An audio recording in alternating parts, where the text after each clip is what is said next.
Hey, we are back. Jeff Crouere here. Thanks for joining us. Each week on the program on Tuesdays, we're pleased to be joined by our ringside all-star. He's publisher of Bayoubuzz.com. His name is Steve Sabludowsky. He's joining us here on the airwaves on WGSO and WGSO.com, and also via Google Hangout at Bayoubuzz.com. And Steve, welcome aboard. How you doing?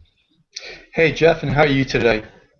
Doing great. Lots of discussion today about the debate tonight. I think a lot of listeners say they're going to be watching. It's going to be on WLAE, WYES tonight at 7. First debate for Bill Cassidy. He's going to finally make an appearance. So what are your thoughts? Steve, can you hear us?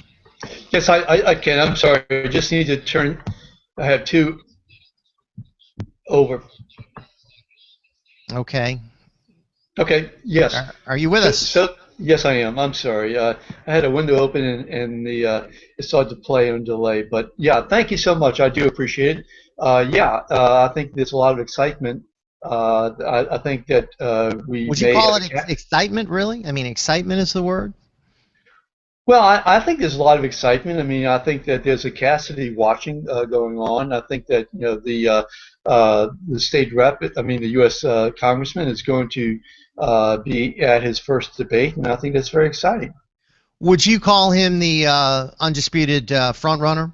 Oh, sure, absolutely, absolutely. So he's a front runner, and do you think the reason he hasn't been at maybe some of these debates is it's sort of the front runner strategy where you limit your opportunity to make mistakes that could hurt you? Yeah, there's no question about that, and I think it's a shame. I think it's a shame anytime. I don't care who's the front runner. I think that when they begin to limit debates like this, then I think the public loses. Of course, Mary Landrieu has been in 2 other debates with Rob Maness. This will be her 3rd with the Colonel and first with Cassidy. You think she might get asked a question that Allison Grimes got asked in Kentucky? Hey, Senator, did you vote for Barack Obama in 2008 and 2012? She might. I think it's a stupid question altogether. But she might, and I would suspect that she would say yes, that she did. You think she might get asked why she's not inviting the president down here to campaign with her and, to be on the stump with her? I mean, if she's voted with him 97% of the time, why isn't he down here with her, as part of her campaign? She might. Again, I think it's a pretty stupid question. But no telling. I don't think that the LPB. I know that's where your show is on LAE, which is a part of the LPB broadcast. I don't think that they would ask what I consider to be stupid questions like that. I think there's a whole lot more substantive issues that should be discussed. And boy, I think that's a real important question. I think it's real important to find out why she's voted with Obama 97% of the time and yet turned her back on the people of Louisiana. I think that's critically important.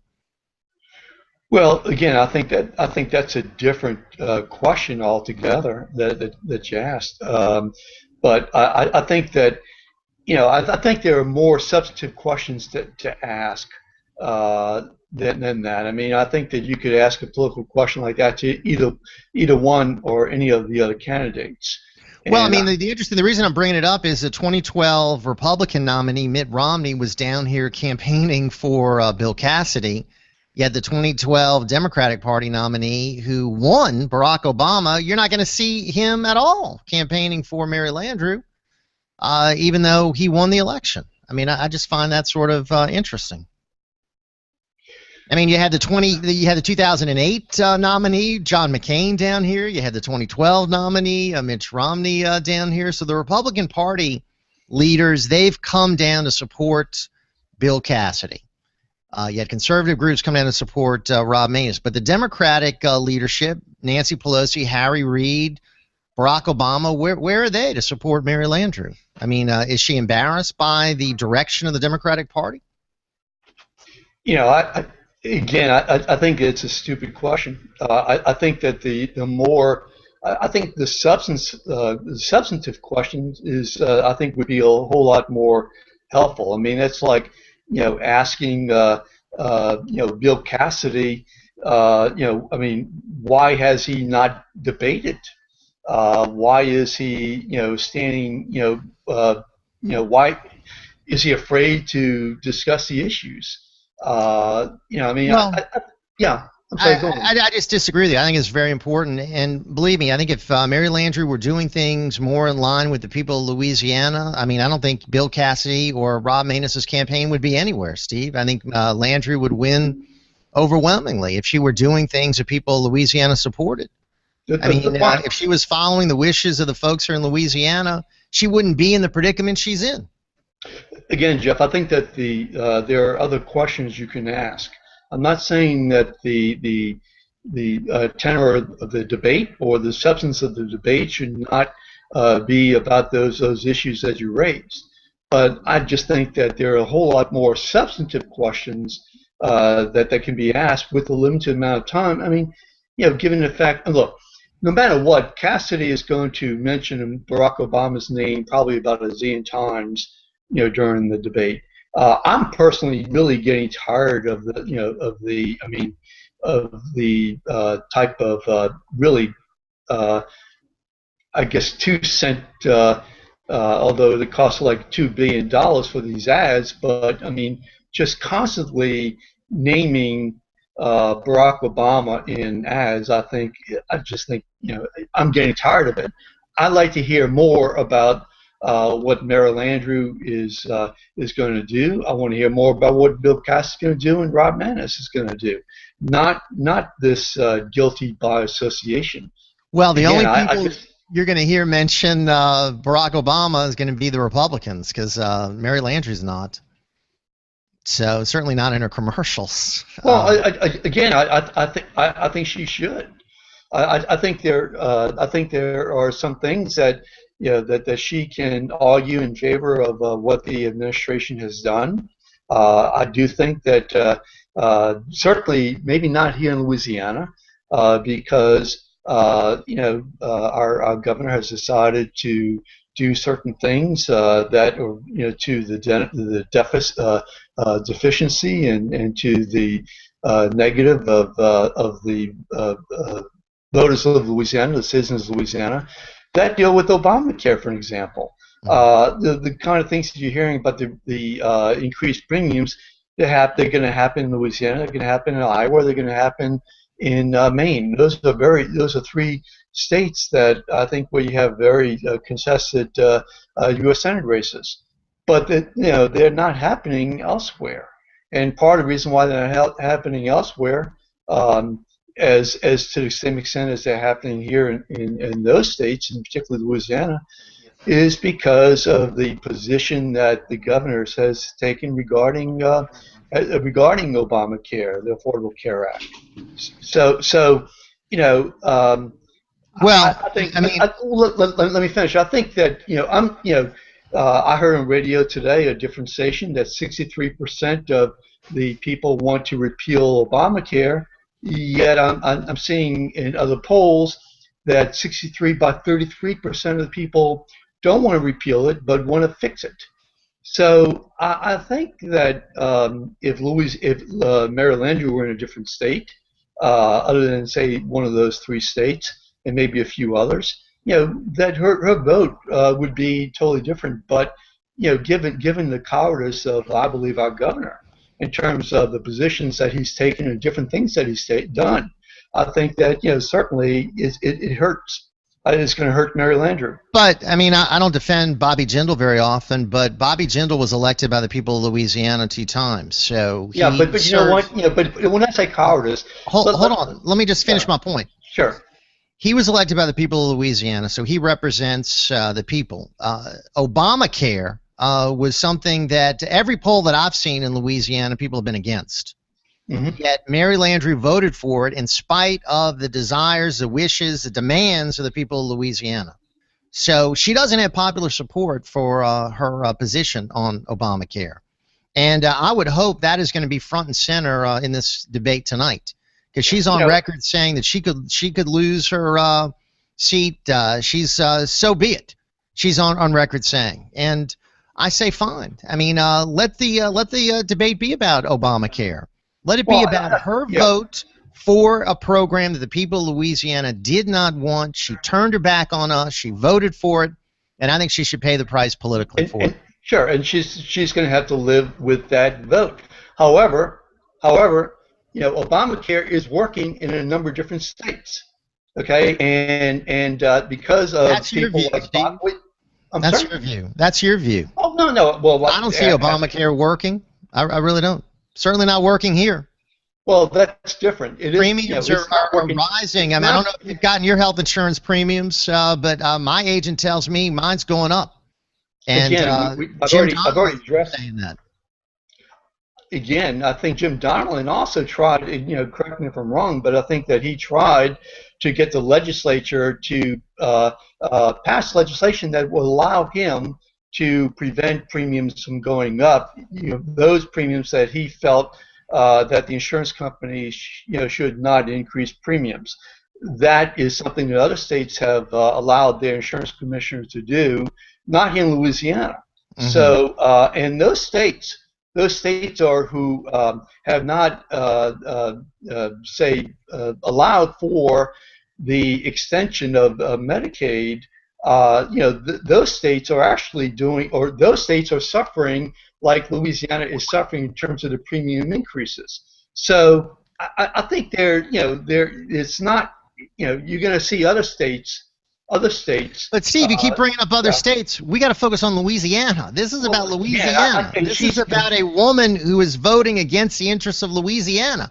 And I would say it's not just Obamacare. I would go down the line, Steve. Her entire agenda is against the will of the people of Louisiana, from abortion to immigration to taxes to spending. I mean, almost everything she does really is against the majority of the people of Louisiana.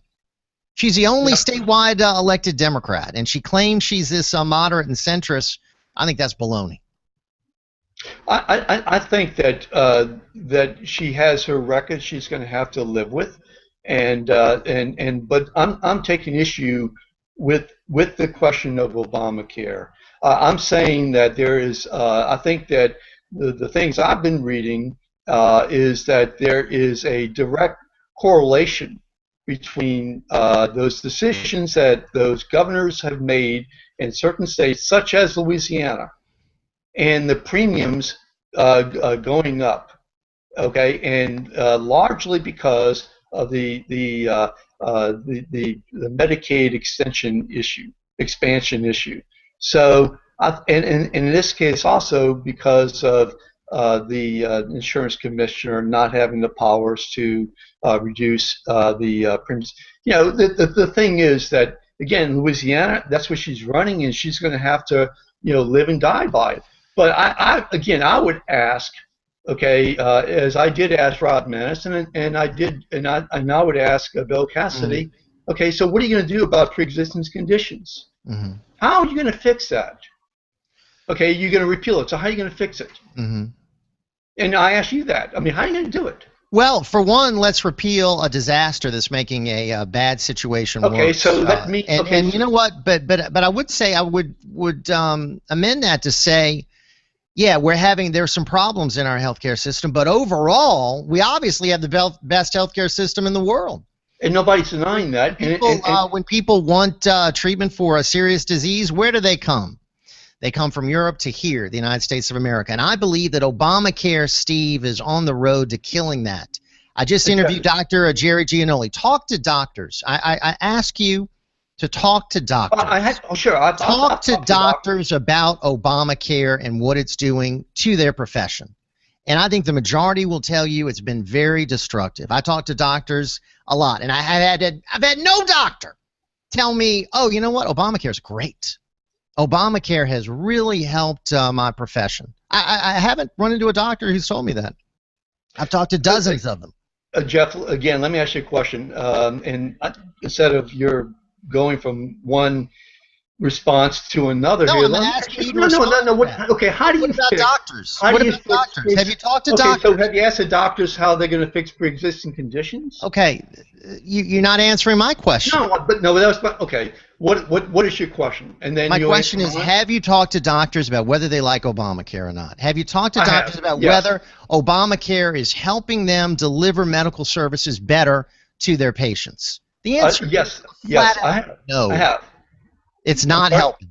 It's not helping. It's not helping the profession. It's not helping healthcare delivery. You're going to ask the question. You ask the question and answer the question also. Am I correct? I would. Well, I mean, go ahead. Doctors have told you Obamacare is helping. Some have said no. Some have. First of all, some have, and some have said that it's absolutely horrible. Okay, and so I've heard both sides of the issue, and some are saying, and some are saying that we have to wait and see exactly what how things.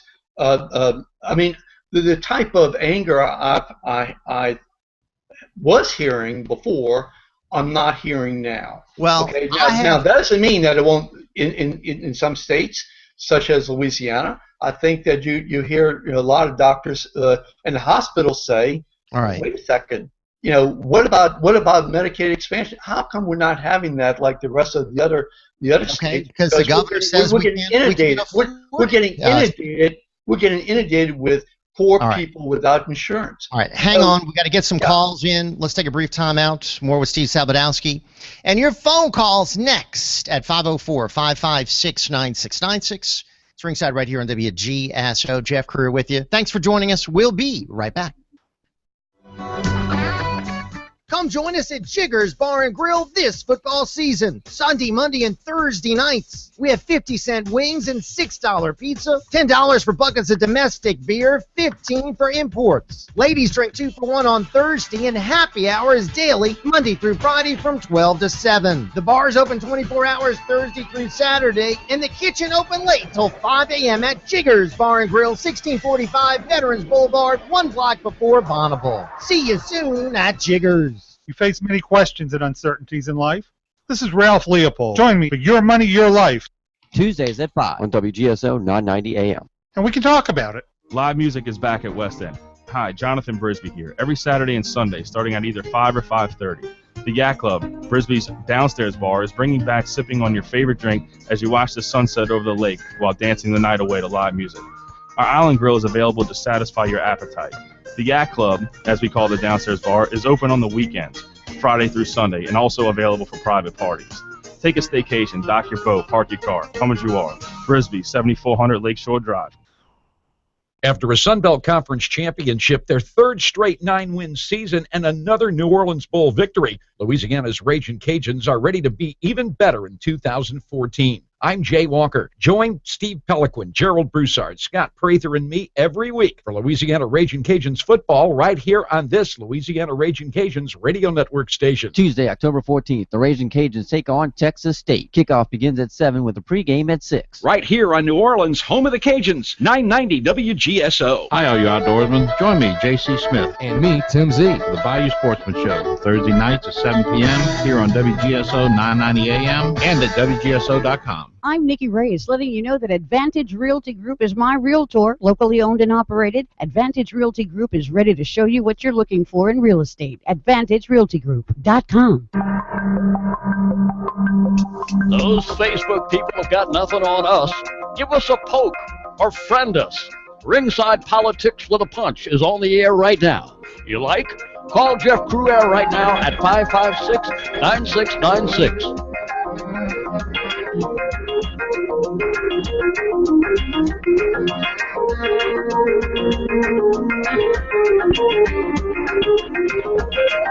Hey, welcome back. Steve Sabludowsky with us at BayouBuzz.com. Jeff Crouere here. Our talk line 504-556-9696, talking about everything from Obamacare to the debate tonight, to the record of Mary Landrieu and the impact of President Obama and whether they're stupid questions or not. Steve, I know we have a lot to talk about. Let's bring on some of these calls, okay? Okay. Let's go to Bill in Mandeville. Hey, Bill, how are you? Good morning. Hello, Jeff. Hello, Mr. Steve. I want to ask you this question. First, let me say this. I live in St. Tammany Parish. I was formerly in a group of 5 doctors, 5 internal medicine doctors in a group. He has now went to work, along with 3 other doctors, went to work for various hospitals on the North Shore, and are no longer in private practice because of Obamacare. And there's only 2 people left in that group, which I'm not in that group. I'm looking for an internist now. And this group do take Medicare patients and Medicaid patients. But here's my question. It sounds like you love Obamacare, but are you still... No. Let me finish my question. I'll hang up and listen to you. Okay. The Obama mandates that Obama has delayed till after the election, which has a lot to do with the employer mandates.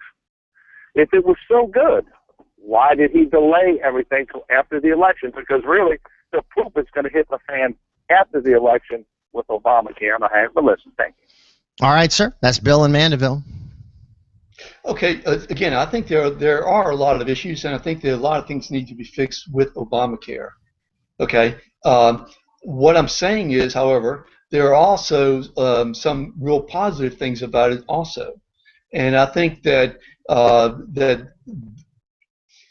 if you look at the polls around the country, okay, basically people want to fix it.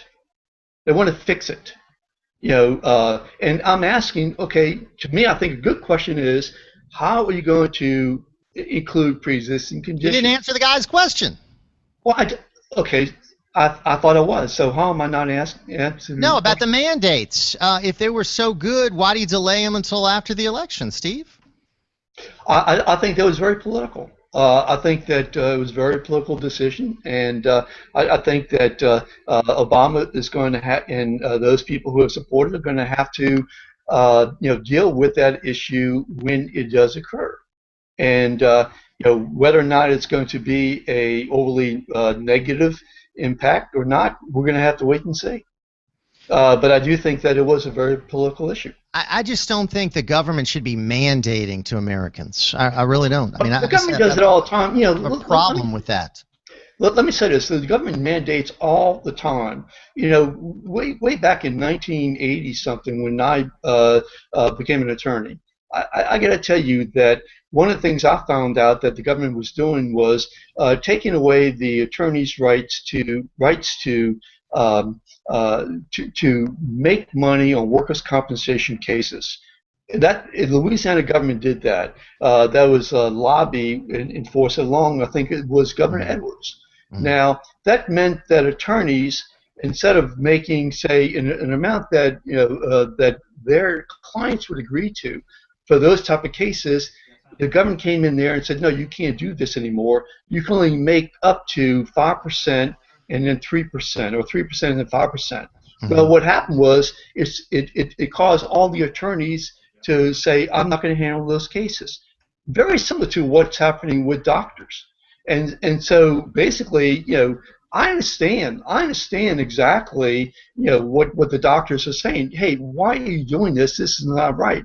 Because it's the same thing, exact same thing. Now, the people who wanted that to happen, quite frankly, in many respects, was the medical profession. I don't know. A lot of people that I talked to were asking for Obamacare. I don't know anybody that I know was asking for Obamacare. I mean, we delivered thousands of cards to Mary Landrieu saying, vote no on this thing. People that I was talking to saying no. And you have a very, very conservative... And that's why I'm so upset with her. She ignored all of us. She ignored all of us. I understand that, and you have a very, very conservative station. The thing is, and Louisiana is very conservative. And look at the polls. I mean, she's, again, not just me. I mean, it's the people of Louisiana. Look, I don't... Louisiana. You might call us very conservative, but she represents us. Why doesn't she go move to Vermont and go run up there? Again... it's a very conservative station, a very conservative state. She voted for the way that she voted. She's going to have to answer for those votes. I'm not disagreeing with that. All right, let me squeeze in the point I am making. We're up against the hour, and we'll keep it going afterwards. But I got to squeeze in this quick call because this is a gentleman who says he's got some knowledge about the industry. Henry is with us from Gentilly. Hey, Henry, how are you? Good morning.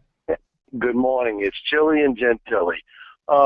My first question and answer to the game is, I'm 38 years in the insurance industry.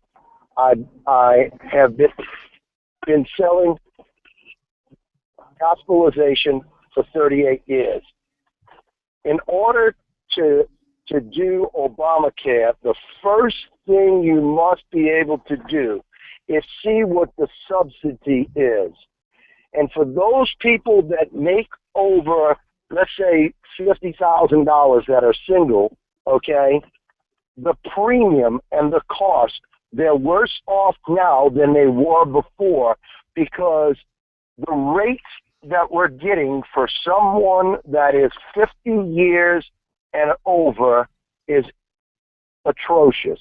Okay, we used to be able to get something with a $5,000 deductible for $200 and something. Now it's in the range of $4,000.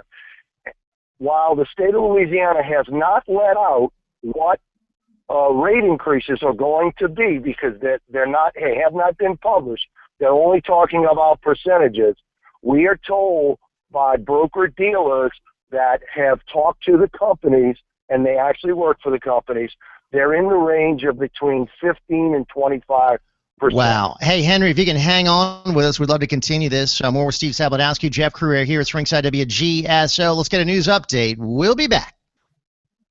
Ken Trahan's original Prep Football Report on WGSO 990 AM New Orleans.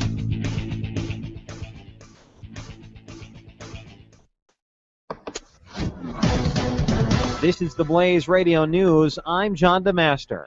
A new terror warning being issued. The feds warning ISIS-inspired terrorists may be considering lone wolf attacks against police, members of the government, and media figures. A joint intelligence bulletin from the FBI and Department of Homeland Security being sent after an ISIS spokesman records an audio message asking lone offenders to carry out attacks. The hospital nurse in Dallas coming down with Ebola after treating Thomas Duncan getting an experimental treatment. Blood plasma from a fellow American who recovered from the disease. The charity Samaritan's Purse confirming the plasma given to Nancy Pham comes from Dr. Kent Brantley, the Texas doctor who survived Ebola after contracting it in Liberia. It's hoped the antibodies in that plasma may help her beat it too. That's the Blaze Radio's Chris Barnes in Washington. This is news on the Blaze Radio Network. Everyone is making the switch to the Blaze to make it their source for the truth. Why not make it your source for the truth? Make theblaze.com your homepage for news that the other outlets won't even touch. Subscribe to The Blaze TV at theblaze.com/TV or on Dish Network and get access to original programming like For the Record, the show that exposes what's really going on that the government doesn't want you to know. And Real News, the daily conversation on the topics of the day that matter most. Check out the Blaze Radio Network at theblaze.com/radio with original shows like Buck Sexton, The Morning Blaze with Doc Thompson, Pat and Stu, and Jay Severin. Or, if you need something to hold in your hands, subscribe to the Blaze magazine. So basically, anywhere you need to go, you can take the truth with you by taking the Blaze with you. This is the Blaze. Truth lives here. So just to recap, anywhere you need to go, you can take the truth with you by taking the Blaze with you. Find out all the ways at theblaze.com. You cannot defeat an army on the ground simply from the air. ISIS terror forces continuing to gain ground, now getting control of much of Iraq's Anbar province and a military base not far from Baghdad. Republican Representative Marco Rubio of Florida on Fox News saying the president's plan to degrade and destroy ISIS completely wrong from the get-go. And to put all your eggs in the basket of hoping that local ground forces will be able to do the job was a deeply flawed strategy from the beginning. It's the ideal outcome, but it's also increasingly the least likely. A desperate and heavily criticized attempt to try getting ahead in the run for Texas governor. If she wants to attack a guy in a wheelchair, that's her prerogative. Texas Attorney General and Republican gubernatorial candidate Greg Abbott with Sean Hannity on Fox News after Democrat Wendy Davis comes out with a campaign ad going after the fact that Abbott's in a wheelchair. The ad being criticized from both sides of the aisle. He explains what happened. I was out jogging and a big tree crashed down onto me, fractured my vertebrae and leaving me paralyzed. But it was after that I went on to become a Supreme Court Justice and Texas Attorney General. Davis, who's behind Abbott by more than 11 percentage points, defending the ad. Will he or won't he? A member of a political family isn't talking yet. The Blaze Radio's Greg Moore reports. Former Florida Governor Jeb Bush isn't saying one way or the other about a 2016 White House bid. Bush being asked about his plans during a campaign stop for Republicans in Grand Rapids, Michigan. I have no idea whether I'm going to run for office or not. I think people need to focus on November of 2014.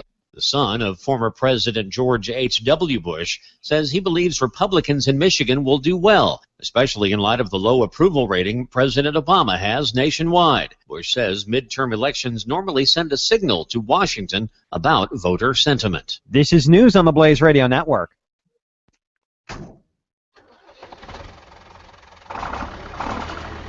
We help farmers make the best use of their land, which means healthier crops, higher yields, and less harvesting hours, which is good news for a growing population and good news for the environment. BASF, the chemical company. If you have Medicare Part D, you could be at the corner of, I'm throwing away money, and I had no idea. Well, Walgreens has your back.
It's interesting. We're talking about the race coming up for U.S. Senate, but there's going to be a race for Attorney General next year. And one of the candidates in that race is going to be joining us in a few minutes, Jeff Landrieu, former congressman, known as a Tea Party Republican. We'll get his view on the Ebola waste and Buddy Caldwell's call for that waste to remain in Texas and not be transported to Louisiana.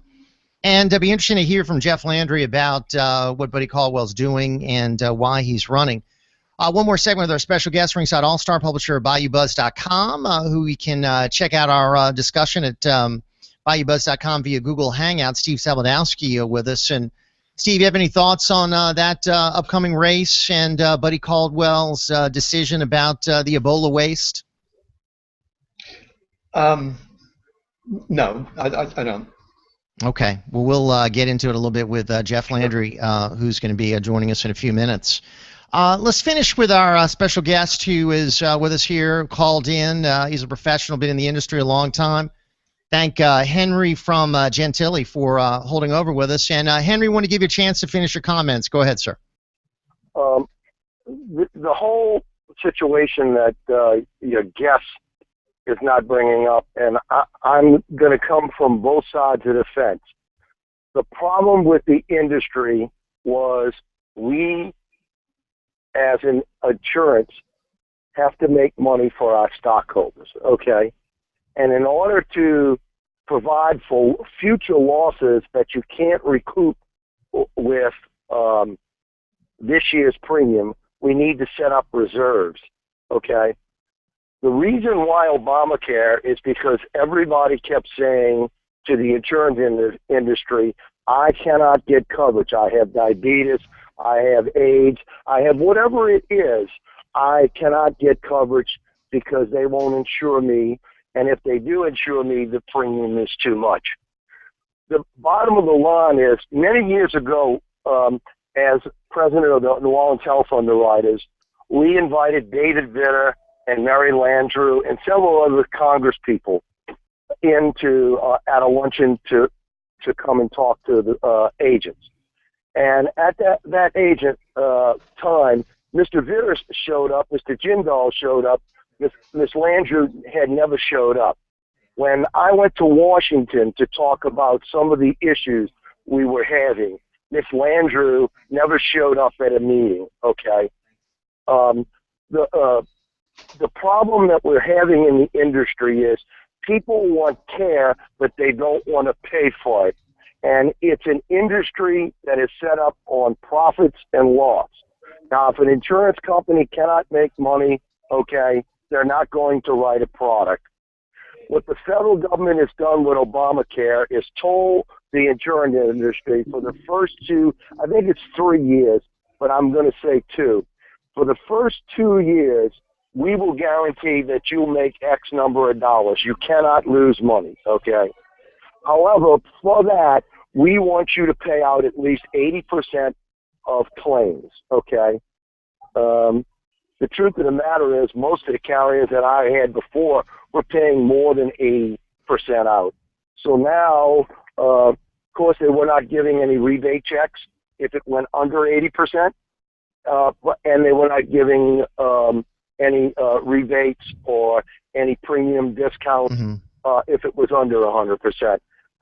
The bottom of the line here is that if the insurance industry in each state would have said, we have one product, we're going to issue that product, you do not have to go through underwriting, you have no pre-existing condition, and what we're going to do is set up a cooperative with the state and federal government that we will apply the rates. They will guarantee that if it runs over X number of dollars in losses, we can recoup that money from the state or the federal government. Other than that, the federal government could have stayed out of it. All right. That solves the problem. All right, Henry, I appreciate the call.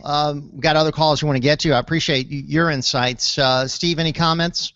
No, I think first of all, I'm glad that Henry called because I think it underscores exactly what the issue is. And I think that I'd love to hear. I mean, that is a potential solution. I'd like to hear the pros and cons of that. But what he's saying is exactly what I'm saying, and that is how are you going to fix the pre-existing condition issue, and are you going to make whatever change retroactive?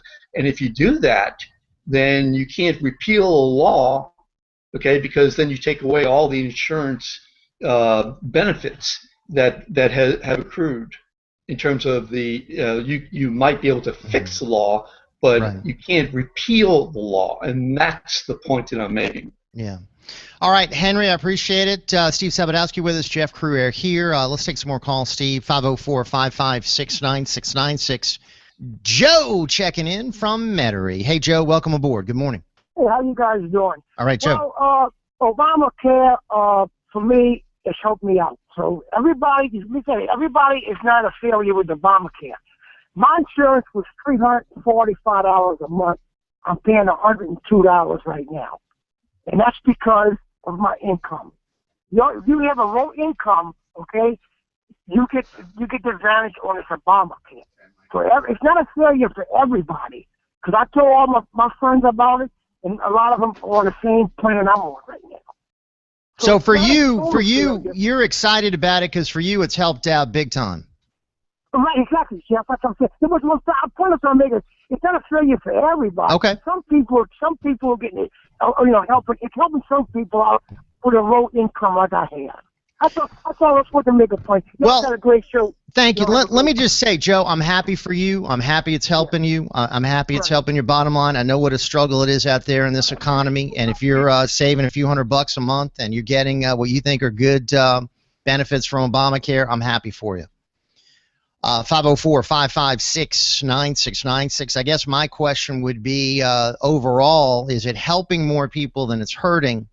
And I think, I think that'll be a factor in whether Mary Landrieu's reelected or not. If there are more people like Joe, Steve, that are helped, then obviously that's going to help Mary Landrieu, wouldn't you say? Yeah. I mean, I certainly. Although, if I had to say, who's going to win this election, it's not going to be Mary Landrieu. So, and I think that's because of the emotionality of the situation. I think there have been a lot of lies on both sides of the political process, and quite frankly, it hasn't helped Mary Landrieu at all. And her voting record is not compatible with the conservative voting record or the conservative voters of Louisiana. Well, that's what I believe, and I think that will hurt her. Let's bring on Adam in Pearl River. Hey, Adam, how are you? Good morning. Hey, good morning, fellas. Jeff, your question that you started out the segment with, I think was a perfectly legitimate question. You were asking why Obama is not being brought down here by Mary Landrieu. And it's the same old answer that we've been repeating over and over again. Mary Landrieu runs from her record and her past actions for the previous 5 years before every election. She presents herself as something different from what she really is.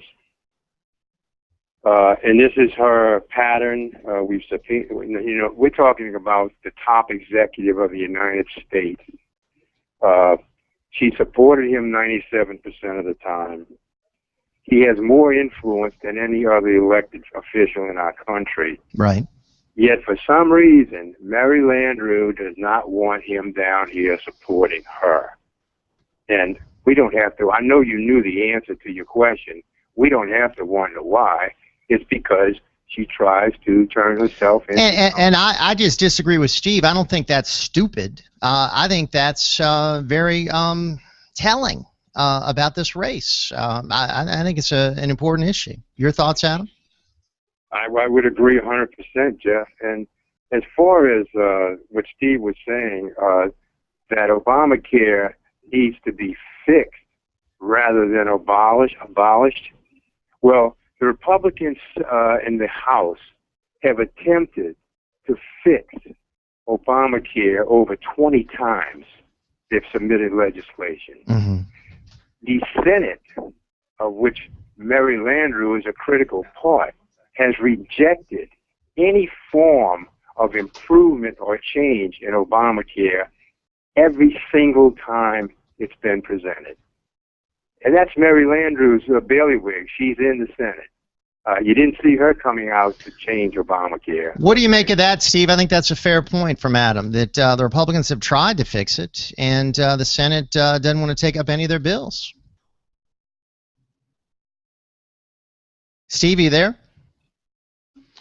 All right, Adam, I think we might have lost Steve, but I think that's a very important issue that you bring up. And I think that is, maybe the most important issue about the Senate majority being held by the Democrats is, why we haven't seen more action on all these Republican bills that have been passed and sent to the Senate. And as you say, with Harry Reid as the Senate Majority Leader, a lot of those bills have been bottled up, haven't gone anywhere. Well, Jeff, all right, let's take a brief time out, take care of some business. A whole lot more ringside coming your way. Hang on with us. Our talk line, 504-556-9696. Jeff at WGSO.com is email address, Jeff at WGSO.com. Want to thank our friend Steve Sabludowsky for joining us. Great segment, great discussion. And, of course, you can go back and check this out at